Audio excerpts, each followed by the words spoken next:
Wow, Tony, what a great story so far.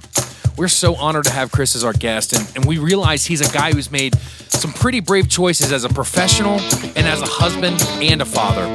Let's strap in and bring this story home.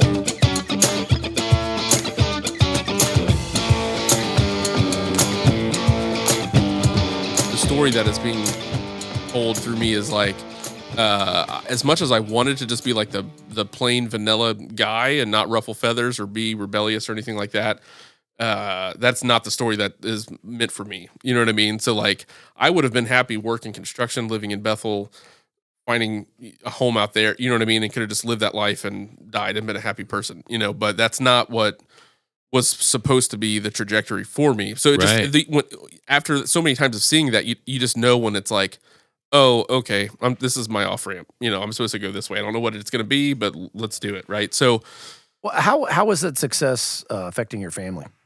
I mean, it was successful, you know, but it wasn't. We weren't living a lavish life yet either. You know, and by lavish I mean like we were still making ends meet. My wife is an educator, so she's a teacher. She's not raking over tons of money, right? But well, was all that work stressing anybody out, or was there any of that stuff going on? Or I think there were times that it was stressful, but for whatever reason, Lisa has just trusted me. I think she knows that like she identifies that like if I'm working hard at something, it's not because like I'm obsessed with it. It's because she knows that in the long story of like what we're trying to do, that's something I have to do. You know what I mean? Yeah. Like that's good. There's a trust there. Yeah, there is. Does she believe that Chris is always going to end up in a pile of roses?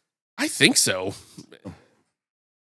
Hasn't happened yet, maybe, but hold on to it. No, but I think there is a level of trust there where she's like, I know, I trust you. When we were at the distillery, we were all in at the distillery. You know what I mean? We were all in, and that helps. You know, like if I'm being honest, we're sitting in a studio right now that I wouldn't have if it wasn't for my spouse being like, hey, I'm like, whatever you do, like we're on mission and vision together when it comes to your career and my career, and we're going to invest, you know? So that, I mean, and I think when you get married and you form that relationship, you know, when you're a kid, you want your dad to be like, I support you, whatever you want to do, I'm behind you. But now as an adult, I still feel like you need that, and your spouse, and depending on your situation, is that person. Of course, that's true for me. Everyone, I think everyone needs a spouse, and you know, obviously we have our moral compass and the things that guide us. And I'm not here to say that it has to be whatever, but I think everyone needs a partner, and you know, that partner that partner, they have to be somebody who is on vision and on mission with what you're doing. Because if they're not, then there's just no way you can succeed. Are you proposing to me? I am. Whoa, shirts are off. Wow, I wish you could see this. Thought about it, I'm in. But seriously, and we'll move past Northside here in a second, but when you were at Northside Distillery and you were going to work in a barn every day, like your wife who had two kids and then a third baby, like she had to be on board with that. Hank was a man-child, let's be honest. He came out asking for White Castles. She was on board with it, and I think, you know, there's a story there for her that she would tell, because she comes from a family who was educated. They were all smart. They were all educators. They were all very clear on what they were doing. And so for her, she always, you know, it's just funny because she always jokes around about, like, if she was here, she'd be like, I thought I was just marrying this simple, cute boy from Bethel. Little did we know that, like, things were going to go crazy and I was going to get tattoos and, you know, like. Right. The freaking tattoos! She just didn't know, but I think, like. Now she loves it. Now I hope, because they're apparently permanent. Oh, they are? Yeah. Right. I can't rub them off. I asked. They don't come up. You know, Mr. Clean makes an eraser, I think. A Brillo pad. Yeah. Literally a freaking hand grenade. So I think, there is a level of trust there. And then, but I'm sure that's a story that she would tell of just like over time it took to get there for her. You know, it wasn't an overnight thing. But I think as she saw God's blessing on my life and the blessings for both of us, we just, again, it's been a thing together where we've been like, oh, this is the direction we're supposed to go now. This chapter's ending. And again, I can't emphasize this enough. I hate change. I don't want it. I don't ever want it. It seems like there's been a lot of I change. don't want it. I'm done with it. Yeah. Okay, so you come out of the creative industry, you go into this thing, you help build up this amazing brand. Don't make no sense. distillery and And it does seem like there's something to do with brand and brand identity and the development and the creation of the story and everything else that's kind of this And it was cool. thing in you. It was cool as hell. I was meeting celebrities. They were putting my stupid face on the cover of the newspaper. I was just like, Wow. yeah. People from Bethel that still live out there are like, what happened to your life? How did you get this way? And I'm like, it's not. I'm just but making party liquor. all that to say, it was not an easy decision to be like, I'm going to walk away from this. Right. You know? Yeah. So you've made that decision. You've walked away from it, and correct me if I'm wrong, but you walked away from that because things were moving more in a direction of product and Well, it's moving in a direction you weren't emotionally invested in. It sounds Right, like, it right? That's was- exactly right. Yeah. it was you're kind of about the story, and at that point they were like, hey, that story's great, it's got us here, but Right. we're now about the product. Like, how can we Exactly. make the product? How can we streamline? Yeah, it's the Moneyball thing, it's the baseball thing, like, Exactly. you know, Sure. And again, How can we make the game easier and fun, and how can we have more home runs? and I didn't want to screw these guys over either. So it was definitely a long time, but like, it eventually became clear for those reasons. And I was, for me, it was just kind of like, they're going to be better off if I don't hold on to like right. this, particular way that we do it or something, So when you left, did you have another job, or did you just like, no, I think it's It was time for me to close. force myself for a It change? was 6 in one it was hand, close half dozen in it the was other. close between me being like, I'm just done and I'll figure it out. No, I mean, gosh, I don't know how this happened, but a good friend of mine worked for P&G and Procter and Gamble, and he said, hey, we have this division that focuses on digital product development, so app and website creation. He's like, I think you'd be really great at this one job as a product manager. And I said, Wow. what makes you think I'd be good at that? I mean, I do too, but Well, and you talk about a monolithic company. I mean, in Cincinnati, we call them Procter and God. oh right? yeah, So For sure. you're going to go. Yeah. You talk It's- about working for that's a it. behemoth. Every family in Cincinnati has somebody who They're one person separated from it. exactly. Yeah. For sure. I mean, my youth pastor growing up worked at Procter and Gamble. Yeah, We'll get Well, to that. and if but they didn't work there in some way, shape, or form, they were working in support of. Right, So there and was events- or they First were of in all, town hold on, because their my- dad did. my grandfather, I don't even know why I'm forgetting about that. My grandfather worked at P&G. Like, it's a thing. The history of the aunt- town my of P&G, it's everywhere. My aunt Yeah. worked there. She was, kind of an upper, I don't want to say executive, but she did some big stuff. Ironically, P&G is a big sponsor of the Reds. So Yeah. eventually, at one point, there's a big P&G sign in there, and I was like, I always used to joke around about it, like, oh look, they still kept my sign up. It just said P&G. It didn't say Northside in it anymore. But Right. Yeah. But so I meet with this guy, John, and I'm so grateful for that opportunity too. But essentially, he explains the job to me. He says, you're managing product developers. You're looking at like business trajectory and like planning. You're forecasting what you want this thing to be, working with stakeholders. And when he talked about it, it was like, well, I guess like I've kind of done a little bit of those things, never collected together. Definitely, again, as a product manager, that's a career that usually people just choose in college, and that's what they want to do. right. It's not something that you just like pick up on, and it's especially not something you pick up on in a corporation like P&G and you just waltz in. Oh, Which is hilarious that to me, that still to this day, it doesn't matter. It's 2021, and all it takes is not all it takes, but at the end of the day, most of what is required from a job is for you to just work your ass off. Like, you got there because you just put in the work, and you're competing with all these people that have these degrees and this experience and whatever. And for you, and for anybody who's listening right now, I want you to know, I want you to hear me clearly, is you can have any degree, you can have any experience, but at the end of the day, most of your job is working your ass off.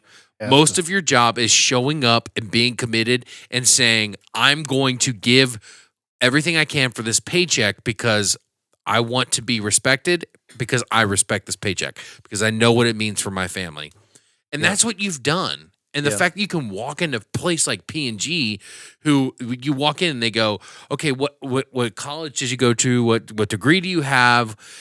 I mean, and you're talking about a company that has the largest beauty brand, like I think in the history. For sure. I mean, has the largest personal care product brand in history. I mean, these guys are, you're going, and people are killing to get into that company. Oh, of course. So of lucky. course. I work with somebody today who said he applied for P&G 4 times before they let him in. Oh, yeah. Yeah, and I was like, I mean, different brands, not just P&G as a whole, but different brands inside of P&G are sponsoring the Olympics. You know, like I think a buddy of mine, I won't name his name unless we throw him on the podcast later, but he's a really good friend of mine, and he's dealt with some crazy. He works for P&G. He was my youth pastor. Great guy. He's dealt with some crazy life stuff recently, but he worked for a while. Was just on Old Spice, which P&G owns, and they were sponsoring part of a part of the Olympics in Sochi or something. Mm-hmm. So just under the umbrella of Old Spice, not even just P&G. Of course, P&G sponsored it, but under the umbrella of just Old Spice, he went to the Sochi Olympics, Sochi, and you know he was there for 3 weeks under Old Spice. yeah. You know, it's a freaking massive company who relies huge. heavily on educated people, and you weaseled your bearded little ass in there. Not looking good. Had to clean the mash off the shoes to do it. Right. You had to spray the mask off. Again, you know, put this in perspective. It's like I wasn't educated. You know, all these people like were. Well, hold on. Let's. know. I'm going to cut that because listen, you were educated, and that's one thing that I think all of us right now, all three of us in this circle right now, and any guests we have, we'll have some people who have went to college and stuff. But I think all three of us have been in a scenario where we've been the least quote educated person in the room because none of us finished college. I went to school for nursing. Tony, I don't know if you even went to college. Yeah, I did. A couple of years. Public years. relations, communications, and marketing. Oh, yeah. But didn't finish. Didn't Nope. get a degree. And you obviously went to a semester at a Christian college. What's up? For like copywriting. You know what I mean? Yep. Or whatever. And so when we say like educated, yes, but By the standard is what I'm saying, right? Yeah. but let's not forget, like you have an education that Yeah, it's work experience. exactly. And I think that at this point is what's starting to become valuable and prevalent in my life. sure, for Because sure. like you're right. I was working next to people who might have had 4 or 5 year degrees, but they didn't know how to talk to a client. Exactly. Yeah. My grandpa would say they didn't know their hand from their ass. They would shit themselves in those Right. meetings. And I was like, I've been schmoozing my whole life just to try to make a buck. You know, Yeah. it's like I can do that all day long. Yeah. Yeah, so that's important to note. But yeah, I mean that job was totally out of my wheelhouse. Like, don't Yeah. understand why I was there. Doesn't make sense. But super lucky and privileged. Well, so hang on just so let's Yep. talk about that for just a second because it sounds to me like you're touching on something that's like relational, right? Like you have the ability to communicate with people. Yeah. You have the ability to listen to your ideas. You have the ability to have people listen to your ideas. You have the ability to so tell us a little bit more about that. So this contrast between the folks who don't know how to do that, haven't had those experiences yet, and so what were you doing at that time? Yeah, for sure. You know, it's funny because early in the agency life, I had a boss tell me one time because I had a pretty high profile client he didn't fire us. We fired them eventually, but he like stormed out of a meeting one time when he found out that I didn't have like a formal education. He was like, I'm putting all my trust into this guy for marketing and he doesn't have a formal education. He stormed out. I had a boss at that time tell me like, hey, it doesn't matter if you have a formal education or not. What matters is the work that you do and the quality that you're doing it, you know? And Absolutely. I'll never forget that. And so that's kind of like, Yeah. you know, set a trajectory for me. But even in this world, it was like, I don't know anything about product development or coding. I don't know anything about UX or UI, but I know how to tell a story for the brand that wants to tell the story. And I know how to tell the story for the end user, right? And I can speak on that behalf. So I think also at this time too, it was like I had a boss who recognized like, we hired you to lead and we're asking you to lead, not because we think we need it, but because we know that you can do it, you know? And that's still even to this day, like a hard pill to swallow of like, I don't consider myself a leader in any kind of way, but like other people do. And because of that, I that's what I do, Yeah. Um, Yeah. So it So was, you wind up at P&G? at P&G. I was there at P&G as product manager for Old Spice initially. Wow. Yeah, so there's a story that you've told me, and that I think is really, really awesome. And Yeah, it was a user testing. yeah, you're doing a user testing or whatever on Old Spice deodorant. Yeah. Okay, and you're wondering why these dudes are buying Old Spice. Yeah, right. And this story for me is really cool Because they smell. Because they smell. This story for me is really cool Dudes. because of perspective and the why. For It's me, the why. I run a very, very, very, very, very small recording business, and the thing I'm always searching for around when I have clients is the why. Why? It's because if I know the why, then I can help serve this session the best. If I know the why, then I can maybe steer them in the direction. If I know, what the why, I can maybe change their idea of the product, whatever. And so this story really sticks out to me. Yeah. And tell me, I don't know if this is a work experience thing or if this is a degree thing or whatever, but go ahead and tell the story about how you're you're looking at the consumer and you're asking, why are you using Old Spice, and tell me about this revelation. Sure. Yeah, I mean, the why thing is so huge. I think from the moment where I started following Jesus, I felt the freedom to ask, why did we do anything? Yeah. Why do we do any of this? And to me, that's a mentality that I've kept throughout my whole life. And that's something I tell my kids is like, always have a reason why for what you're doing. And I don't think you'll make an unwise decision if you do that.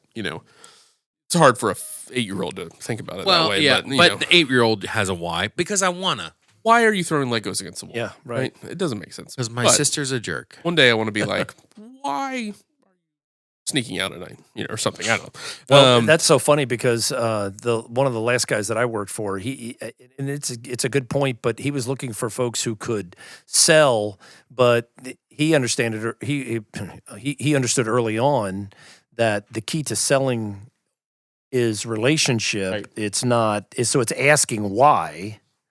Right, it's the why. It's not telling everybody and spilling out all of these, all these informational pieces about what you want somebody to be convinced about, so that they'll buy from you. And that was training that I had in the agency world, where it was like, that was what you did with clients. They want a video to talk about what they do. Why? Well, because people don't understand what we do. Why? Well, because it's complicated. Why? When you keep digging, you get to the core truth of almost anything, right? And and again, that's what I want my life to be. Why do you have that tattoo, Dad? Well, because it means this, or whatever it is that I'm doing. I want there to be a reason behind it, and that just carried over. Like, maybe not a formal education, but like I'm able to be like, why do we do things this way? So, for example, the story that you're talking about, Dan, we were focus group testing, user research testing men to go through this protocol app that we were creating. They didn't know necessarily what they were testing, but they were looking at an app, and we were just watching them navigate through it. And really, I think any big corporation like that, I'm not throwing P&G under the bus, but like they do a great job of putting a product on a shelf and selling it. What they weren't sure how to do was how to put it online and sell it. And so that's kind of what we were trying to solve, was like, okay, well, here's an app. Let's watch people go through it. And as we're watching them, I start asking questions of like, well, why do you wear Old Spice?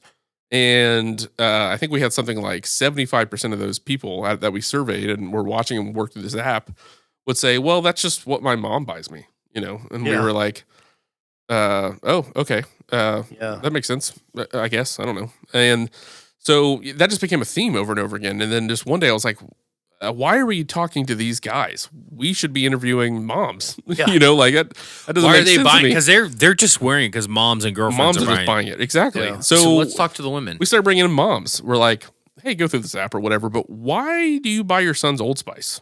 Because my dad wore it. Because my dad wore it. That's wore exactly why. Yeah. And then you started marketing to. We had this You realize you're realization. marketing to the wrong people. Exactly. Why are we marketing to boys that can't afford to buy deodorant? Right, and then you market with a handsome black dude on a horse with a shirt off. It's exactly right. Exactly. Oh my And gosh. that just was a nugget of just like, whoa. And that was a huge valuable piece of information for that company to figure that out, So, all you can do is attest that to just being like, hey, why, So let's not forget. So you started at these kind of agencies. You're like 25 to 30, and then you move on to Northside, and you're doubled that, and then you move on to P&G, and things are going great. You're doing research, and you are getting in your groove, and you're kind of more of a business guy, a Don Draper, so to speak. What's funny about all this is like, again, imagine this: straight-laced Bethel kid finds Jesus, starts to become more rebellious, even though that's not really what he looks like. He starts to get tattoos and ride motorcycles. That doesn't. Right. And then he's working for a distillery. All that makes sense. Now I'm this guy at P&G who's covered in tattoos. I show up on a motorcycle smelling like gasoline, Which is the best way. And to people show are up. just like, "Who the hell? What the heck?" So you're is this guy? you're a statistical anomaly. You're working in a very quote educated company without a degree, and so let's say you're probably making close to about between 90 and 100. Let's call it 30%, 40% more than what I was making at the distillery. Okay. Okay, great. And so let's backtrack. You started out 25 to 30, you double that, and then you're up 30% from that now. I do math, so sure. Yeah, and then things are going really well at P&G. You're kind of in a groove, and then tell me what happens. Sure. I mean, again, like I can't be more grateful for that opportunity. I just felt lucky to be there. And the thing with P&G is like once you're in there, you're there. I mean, they are so concerned with retention that they'll pay you the same salary to mop the floor if they have to. You know what I mean? Like if you're in it, you're in it. You know. Yeah. So it just kind of, for a while there was like, oh, okay, well, this is the career trajectory. I'm P&G corporate guy. That's fine. Whatever. I can hack it. I can make it work. Whatever. So I had no qualms, no reason to leave. Over time, though, I just kind of got to the point where I don't think I ever got comfortable, but just like for me, it just felt like, wow, I don't necessarily care about what I'm doing. Yeah. I don't have a huge passion for what I'm doing. And I say that, and I say it like kind of surprisingly because I think it's so rare for anybody to be working a job that they love. You know what I mean? As much as we grow up in middle school and, our counselors are like, what do you want to be when you grow up? Yeah. That's why you don't know. But like, also, I read an article recently that was like, that's the worst question you can ask. It's awful a kid. because at the end, there's people that have to do things that not everybody wants to do. Right. Mike Rowe made a whole show about it, Mike Rowe did make, nobody really wants to clean shit out of the sewer system that's clogged up. But there's a guy that does it, and he probably makes $50,000 a year, and he works in Buffalo, New York. He works his ass off, and he does it. Yeah. And when somebody asked him, what do you want to be when you grow up? He didn't say, I want to clean shit out of the sewer. Right. And so there, all that to say, like, I think you're extremely lucky if you get to do what you want to do. And I always looked at the distilling thing as like, oh, that's a cool job that like 10 people in America do. And how cool is it that I got to do it? And that was my shot. So, I'm happy to do whatever, But I started thinking like, what if there was something out there that I was also passionate about? Besides making liquor, I was passionate about that. That was fun. And that was like a passion that grew. It wasn't even something I initially had, but I was like, I wonder if there's another job out there that I could do something in that I'm super passionate about. And that's kind of just where it started. And I just threw that, I buried it because I was like, well, that, I don't know what that is. It does seem though that there's a theme there where you the term to use your word passionate about. It seems like you're passionate about creating an experience. Right. So it seems this beginning of telling a story, really the idea behind a story is that you're developing an experience within the reader's head. Right. So you're developing and creating this experience. You get to go into this distillery. All of a sudden you're creating a brand. You're creating an experience behind the brand. Yeah. Right. And then you get into Old Spice at P&G. This is, it's a brand again. Right. Right. You're developing a customer experience around that brand. Right? Yeah, that's exactly right. Yeah. And so that's where'd you go? That's definitely a theme. So you're at the height. I want to set this up. You're kind of like at the height of everything you've ever done. Yeah. Sure. On paper, old Hillbilly Chris should not be where he's at. And you're making right now. the most money you've ever made. Sure. Yeah. And you have the most influence you've ever had. and you're literally got the rocket on the launch pad to a great life. Right. You can go up from here. And what do you Yes. decide to do? So you're like, I want to do something I'm passionate about. Of course, you this doe-eyed, tall, blonde chick has introduced you to this black Jewish dude named Jesus.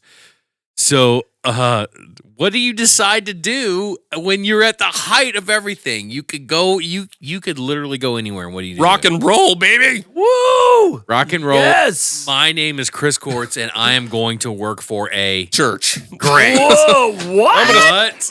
What? I'm on A church. for and with you know. You guys So want me to leave here? we can go ahead and go. So That's it.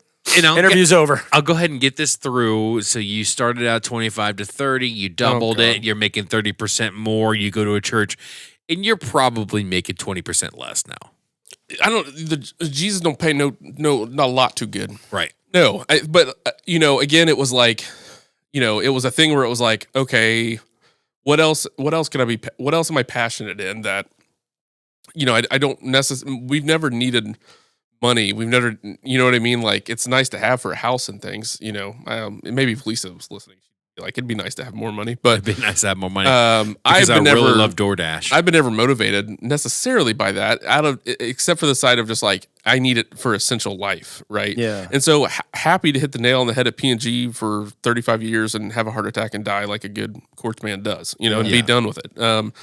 That's interesting though. So what I hear you saying is that it's not about the shekels, right? It's about the experience. Yeah, For you. yeah, and I think like Right. the way that I'm wired, like I could, you know, I can become overly stressed out about a job if I have to because I'm not the smartest in the room, funniest in the room. I got to work harder, and that was no more the case at P&G than anywhere else. Like I had to bust it to try to just like seem Yeah, for intelligent sure. in that kind of environment, but. Even in the current place that I'm in, I have to bust it to do that too. So that isn't something that goes away. However, when I decided to like look elsewhere, and I didn't really look elsewhere, I sent my application into the church that I attend. That was really it, and I sent Which it in. is not like your grandma's church. I mean, it's a pretty. It's a big church. It's a big They call it the platform. third or fourth growing biggest church in the U.S. And it's cool. it's cool, and It's about and it's experiential. and it's a place that we had been in for 10 years up until this point, and I had volunteered there. It was our place. You know what I mean? It felt feels like more than a church, you know, in some ways. However, when I applied, I applied for just an entry level job. I love that. So you're a hardworking dude. At the end of the day, and this is what I want people. This is another thing that I want people to remember about this episode is, at the end of the day, you are Chris Quartz from Bethel, That's right. and you applied for an entry level job. I can assume what it is because I've kind of been around the same. I've been around the same company and the same church. So I can assume what it was, but it was definitely extremely entry level and probably extremely like just come in, do the job and leave. 9 to for 5. Sure. And I would have been happy to do it if they would have let me try it. I think Why is that? Let's talk about well, that. because I've seen the success. I've seen the examples of like how it's supposed to be. I cannot stress this enough. I'm like, when I look back on that application process, I'm like, how was I so chill? Because I was more passionate about going to work for this church than I have ever been about any job, running the distillery or working for P&G. I was more excited about going to this job than I'd ever been. However, I was like the most calm about it I feel like I've ever been too. When I was applying for all those jobs, and when I got the distillery, when I was praying for anything, when I decided I was leaving P&G, met with that, and I was applying, or I'm sorry, when I was leaving the distillery going to P&G, I was like so freaked out that I wasn't going to, when I applied for the church, it was like there was a calmness, only because I had seen the track record of like, okay, I'll leave school and do entry level jobs and see where it goes. Boom. Like, I feel like I was able to get some success there. That's over. Okay, I'll try to be a distiller. Boom, successful. Like, Yeah. you know, but like, it was a track record of like, if God wants me to be there, I'm gonna be there. You know, and I kind of just knew that, so I was like, okay, I'll just play it by ear. So I applied as an entry level job. And I kind of just told him that. Like, I kind of just told him that story of like, I'm just looking for something I'm passionate about, you know? So let's rewind a little bit. I love that, but because there are people that hopefully that are listening that don't believe in a black Jewish carpenter as a savior, and so like, what about that? Just what drew you to that? And this doesn't have to be churchy. It doesn't have to be whatever. But like, you're working for. Boil it down for everyone. Like, you're working at P&G and you're making a good salary and you're doing cool stuff. Why'd you leave? Yeah. I don't know. It can be churchy if you wanted to. Well, I don't know. Because Like, we want authenticity. yeah, but I for just wanna sure. know. I mean, I think because there are people that don't. There are people that are going to be listening that don't believe what you believe. that's totally fine. And I think the same way goes if you're a real estate agent and your passion is educating children, like, why would you not try to become an educator? You know, Right. like, Which makes they make 0 shekels. right, exactly. Like, and your wife happens to be an And if you're educator. passionate about it, Sure. you kind of want to do it, Sure. right? So Yep. that was really it. Was like, I'm here, P&G, I'm doing it. It's great. I'm not passionate about it, but it's fine. Wow. If I can get lucky enough to do something I'm passionate about, then I'm going to do it, right? I'm going to at least try, you know? Yeah. So one of the things, again, I continue to hear as we walk through these events in your life, and the themes start to kind of play out in my mind anyway, is that there is a level, amazing level of bravery, Courage and bravery, yeah. and being able, and it's not just you, but it's also like you have a brave household. And that comes from what I would call a really strong relationship, probably with your wife, which I'm sure you're investing in and working really hard towards. You know what I mean? So Yep. Walk us through a little bit around like how you can make these brave moves and bring your tribe with you. Yeah, that's Right. great. I think for us, that day that I was laid off from that agency and I came home and the next morning we had 3 kids and no job. Oh man. To us, that was like ground zero, worst case scenario. Yeah. You know what I mean? I'm not going to cheat on her. She's not going to cheat on me. This is the ground zero, worst the case worst. scenario. This is where it breaks down. If there's a moment where it's like we could point back to right now and be like, that was the worst thing that could have ever happened to us, and now we're beyond it and we've lived past it, it's kind of like, gosh, the rest of life's a cakewalk. You know what I mean? Like, for us in that moment, that was the worst case scenario. And we got through it. And not only that, but like we prospered on the other side only because we were just like, well, we could freeze and go after the thing that we know, you know, like I could go after another agency job or whatever. But I feel like because we had seen that level of, you know, just like fruit from just stepping out and doing something hard, we were like, well, that just seems like a no-brainer. And that's kind of the, Wow. when I went to the church, it was like, it just seemed like a no-brainer. Like, this is going to be hard.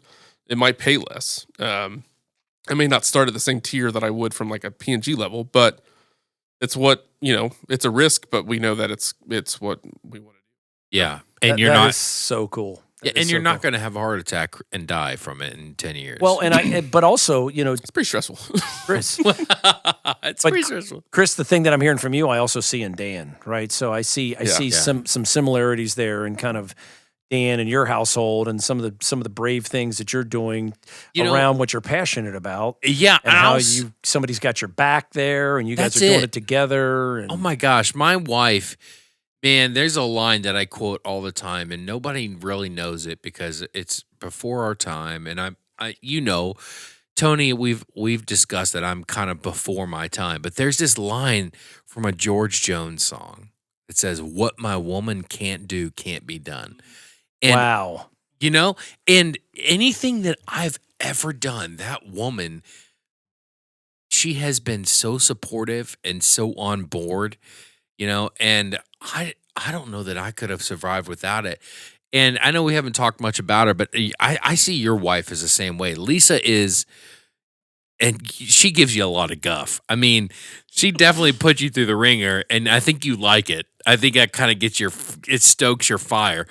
But man, like, what my woman can't do can't be done. And believing that, and I believe that about my wife, she's amazing. When I believe that about her, and then to have her say like, "Hey, I like man, Dan, I think you're really good at this and you should go after it. Or when Lisa says to you, because you know, like your wife is a freaking, she's it. Yeah. Your wife, for you, your wife is it. And when she says to you, like, you know what, like, let's go with this. Right. It's like, and even you, Tony, with your wife, I mean, it's just like, it's the most freeing you could ever when feel. your spouse is on it and they're like, hey, I see this into you, like you're freaking nailing it.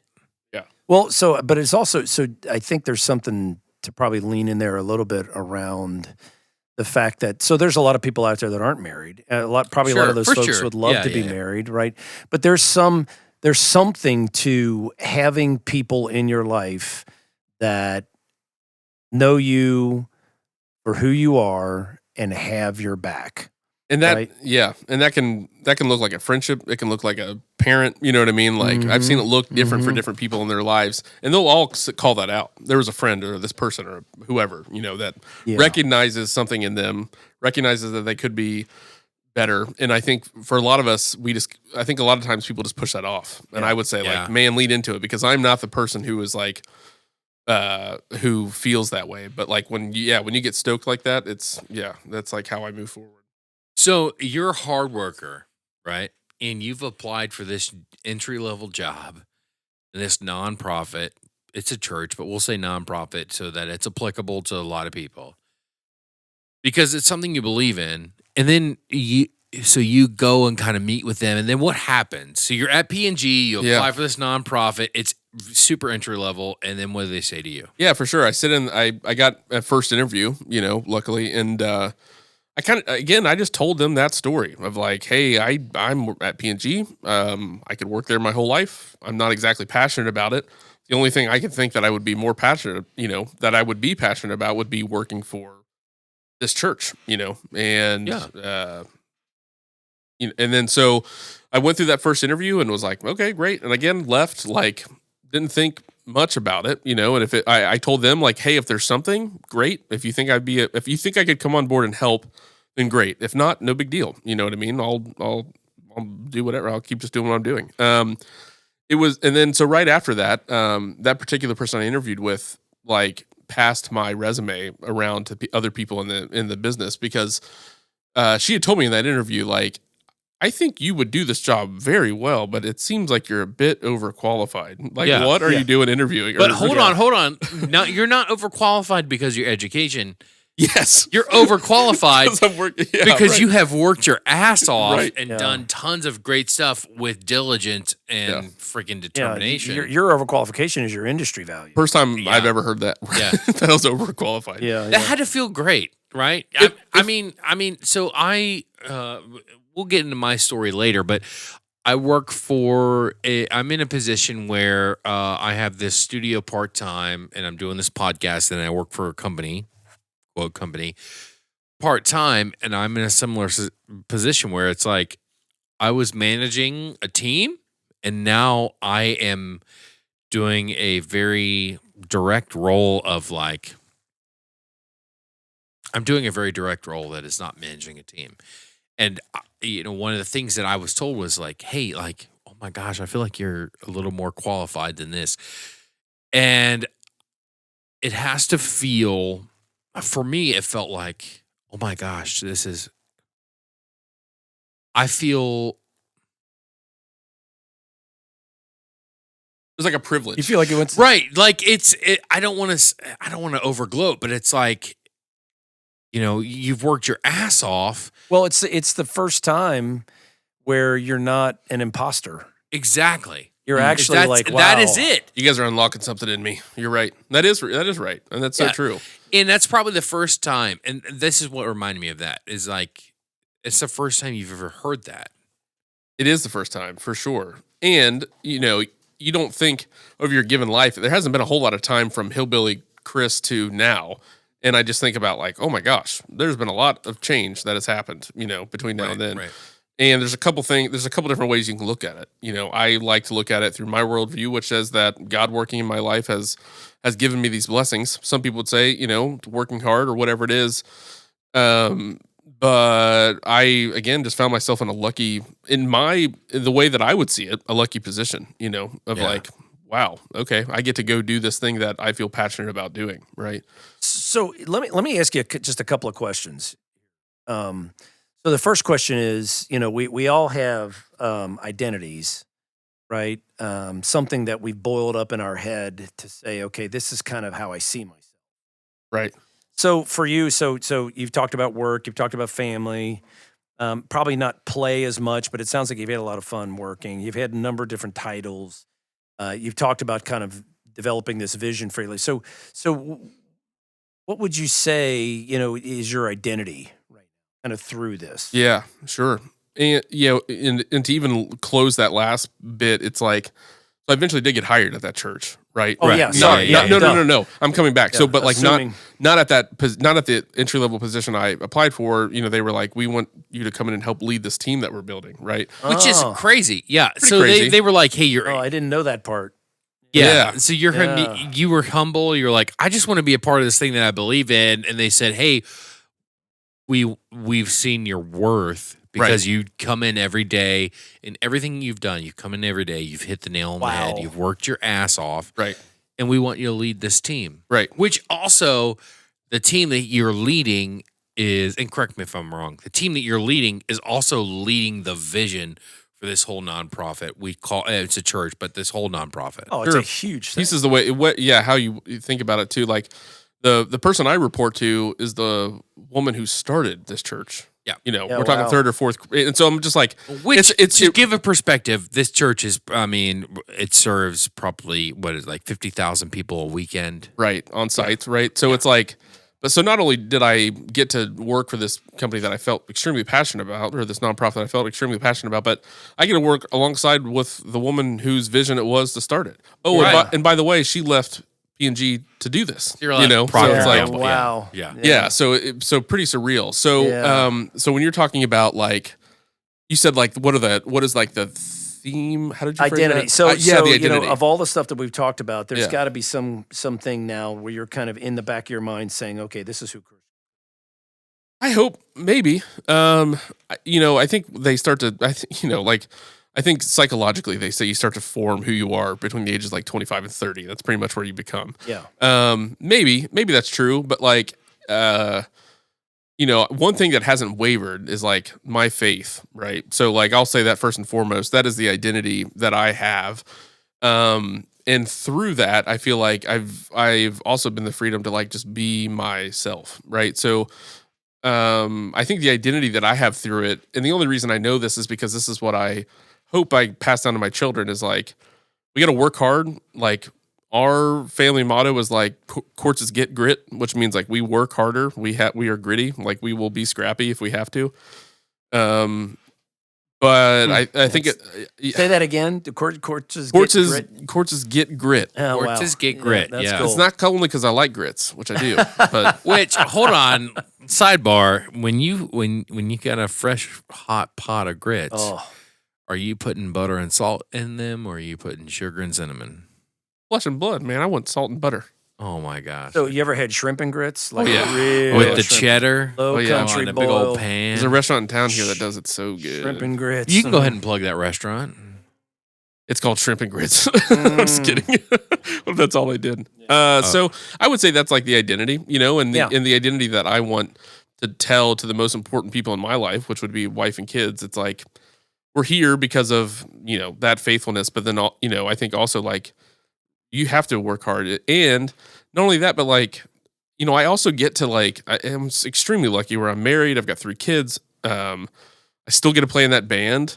I still keep up with my hobbies of like riding Yeah. motorcycles, Yeah. hanging out with Dan. Yep. Being who I am just naturally.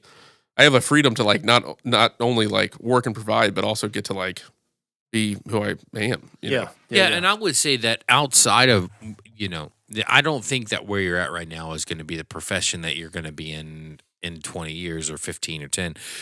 Hope so. Like, you believe in this place and whatever, but I will say that the other stuff that you're doing, like your work ethic and the family that you've molded and the things that you teach your kids, like that is directing people and blessing people. Like even for me, like this journey that I've been on since the pandemic started of being a more free person, riding motorcycles and having adventure, like that wouldn't be there without guys like you. Like you started that, like, and with your boys, and obviously with your girl, but too with your boys, like you showing up. It doesn't matter what job you have. Yeah, they're watching. If you're making corn liquor, or if you're making freaking digital assets, or if you are directing the vision of a nonprofit, like the fact that you show up every day and you say, I'm going to work my tail off, because I know at the end of the day, I'm not going to be the smartest. I'm not going to be the funniest, but I'm going to be the hardest working person. For sure. Like that impacts your kids. It impacts me. It impacts all of your friends. It impacts your wife. Like, man, that is such a great story to Yeah. have. Well, thank you. I appreciate it. Those are kind words. Yeah, man. I think too, just like the kids thing is interesting too, because like that's a whole nother hours and hours worth of conversation. But they pick up on that stuff. You know what I mean? They know, of course, when you're not, and especially the authenticity thing. They know when you're not authentic, and that's that's just a huge motivation for whatever. So go ahead, Tony. So really quickly, one of the things that we talked about in one of our conversations that we had, said it today, kind of pretty much the theme that any time that you've taken the chance and trusted it, it takes off. Yeah, for sure. Right? Now, I don't believe in luck, right? Yeah. So I think you make your own luck through Billy Zane. through sweat and tears and emotional investment and showing up every day and hitting that nail on the head, and a consistency in character and some other things, right? And an openness and a willingness to listen, to learn, bravery, fearlessness, the willingness to make mistakes, right? Those kinds of things, right? So anything that you've got for folks who are listening right now who are, I think you've got so much to tell someone who's like, man, I just am not feeling it at work. I'm not getting it. I would say, man, you're welcome. That's 99% of the people that are working, right? Yeah. Is like that is the thing. And that's why we started this podcast. Yeah. I mean, for serious. Yeah. I mean, and I would encourage you to do that. I mean, that was like, that's like all of the great men before us did that, and I don't think there's no shame in that. What part of that question you just had? Oh, well, so the whole idea about any time that you've trusted it, just seems to take off. I think the other thing, the thing with that is like, I think if you're willing to like take that risk or take the chance, and I'm not always saying that the risks or chances will always be there, and I'm not always saying that you should take them either. But I think when you start to say yes and try those risks, and try some of those things out, you learn what is success, and you learn what isn't success, and what's life-giving and what's not life-giving. And you eventually, I feel like you can pick up on these ideas of like after enough time of being callous and doing it, you're eventually going to be like, oh, I can recognize this as like, this is the opportunity for me. You know what I mean? Or this is the way that I should go, or this is the tough conversation I should have with Lisa, or this is how I should discipline kids. Because when you start practicing it, you just start to recognize like, oh yeah, this is it. So I'm recognizing this. You mentioned something about life-giving. So help me understand that. What do you mean by that? I think what I meant by that was just like, again, the question of like, why, you know what I mean? Why do I like to ride motorcycles? Well, the cheesy Harley answer is like, well, it's life-giving. But really, there's a reason. That's not the Harley answer. There's a reason why like I like to do those things. And I think, again, life-giving, it's like you can't always find that in your work. You know what I mean? And even though I'm working for a place right now that I'm super passionate about, and I hope I work there forever, I'm still want to be involved and do things that are quote unquote life-giving, I think, that are healthy, Well, and so, Dan, a lot of what I hear Chris talk about today is, you could see where folks are out there right now, and they're like, "Man, I'm not getting it. I'm low, and I'm low motivated. Yeah, I'm just showing up. I'm just taking a paycheck, and I'm just trying to get by, and I really, really don't want to do this, right? So, but to me, it sounds like there's this something that has to do with the fact that you have to probably be really, really honest about what's your actual motivation. Yeah. Right? I mean, why are you sure. looking for a job, right? And what is your job going to do for you in your life, Yeah, and I right? think also there might be a lot of people who are just in a job and they are just wondering why they feel depressed or why they feel like it's not going well. So it's also it's like you also have to be thinking, where am I going next with that? You know what I Yeah. mean? Like in what is the we get I feel like we get lost in the why am I at this job? Why am I the secretary here and what's the next thing? Instead of like what do I want my life to be? Yeah.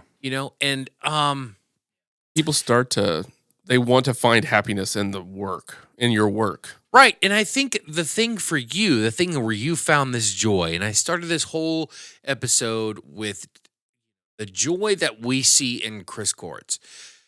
I think that you have never thought about the why am I here now and whatever. Like your life has been about your call. And not everybody have the same beliefs as you and the same orientation as you and whatever, but your life has been about your call and the joy that you find in aligning with that call. And for you it is, you're a Christian and you want your life to align with your beliefs and you feel called by a greater being. We call it God. And I think that we get so wrapped up in what's the next job. Yeah. Right. Well, so I'm sorry not to interrupt you, No. but when I was growing up, the norm was that someone went and found a great job and they worked at that company their entire life. For 40 Right, years. right. And then they retired. And now the national average for average tenure at a job is 4.5 years. Right. Because so before it was a pension and now there's no pensions. Like that's one thing that I have been thinking about recently is like my stepdad, he's got a pension from Sara Lee Foods and he worked at a factory and he just, and I actually worked at that factory when I started out and then, I graduated from high school and whatever. He's got a pension, but there's not many pensions out there. Well, and I'm not sure it's necessarily a pension. I think years ago, people went to work for a job. It was security. So you're talking about security. Yeah. Right. And the other thing, though, is that they found they found a team there. They found a home there. They had Right. relationships there. Hell, they probably found their wife there or their best friend. Right. And what ended I mean up being there. What I mean by pension is you could go to work at Kroger. So 50 years ago, you could go to work at a Kroger company, or 20 years ago. Because I think and you laugh, but I think it's changed even in your generation.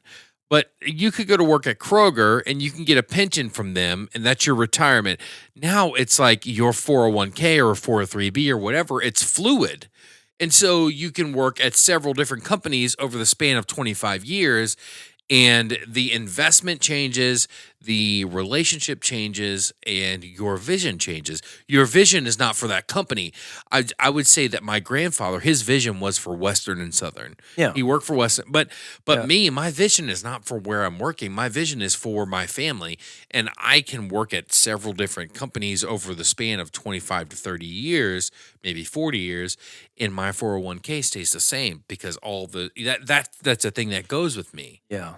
But I think 2 generations before us, and I'm very specifically skipping our parents' generation, but 2 generations before us was, my grandfather, he worked at Western and Southern. He started there when he was in his 20s. He left there when he was in his late 40s, early 50s, and he got his pension and whatever. There was a vision for the company, and I think that's changed.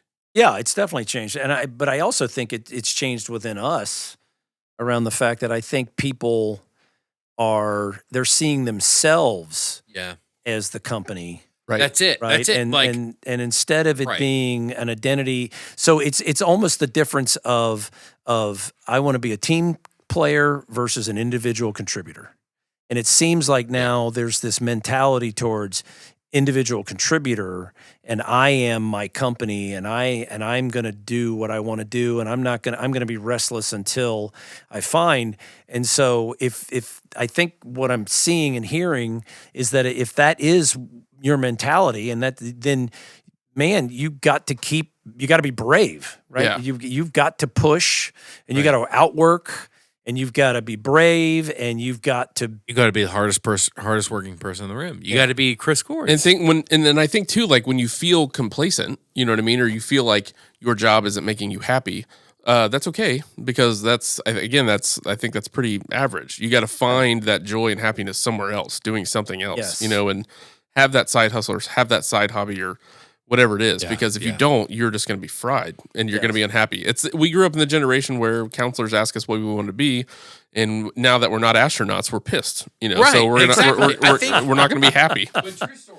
Yeah, so, hey, Chris, I just want to say thank you so much for spending some of your valuable time with us. A guy that's doing as much as you're doing and got the side hustle and a beautiful family. Time is not cheap, right? So really, really appreciate you spending some time with us, because this has been a little bit of a buildup. Number one, and number two, Dan, you've gotten to know me a little bit, and you still showed up. So I don't know what the hell's wrong with you, but I was promised $100 bills. right, exactly. yeah. Not at all. So was I. I appreciate you guys letting me gab about my life, and you guys find it interesting. Thank you. I appreciate it anytime. Very interesting. So I'm looking forward to getting to know Dan less and getting to know you more. yeah. Yeah. You can't know Dan less. I'm sorry. It just That's right. He'll show up. it comes all the way He'll through. I'll find you. No matter where you are. Wherever you're at. So hey, this is the first of hopefully what seems to be many in the future podcasts from Dan and Tony. We're very happy and proud to have you as our inaugural guest, Chris. This has been just beyond my expectations and imagination, honestly. So, and I know Dan is proud to know you as a friend. Absolutely. And call you a brother. So, Thank you guys. Appreciate that. what a great start to our podcast, with the perfect first guest being our pal, Chris Courts. So if you've been listening in to the last few episodes, hopefully you found some things that might excite and or challenge you to want more. Our goal here is to bring you, the listener, quote, average people living extraordinary lives, no matter their job or their position, and you can start to see a path to living in phase.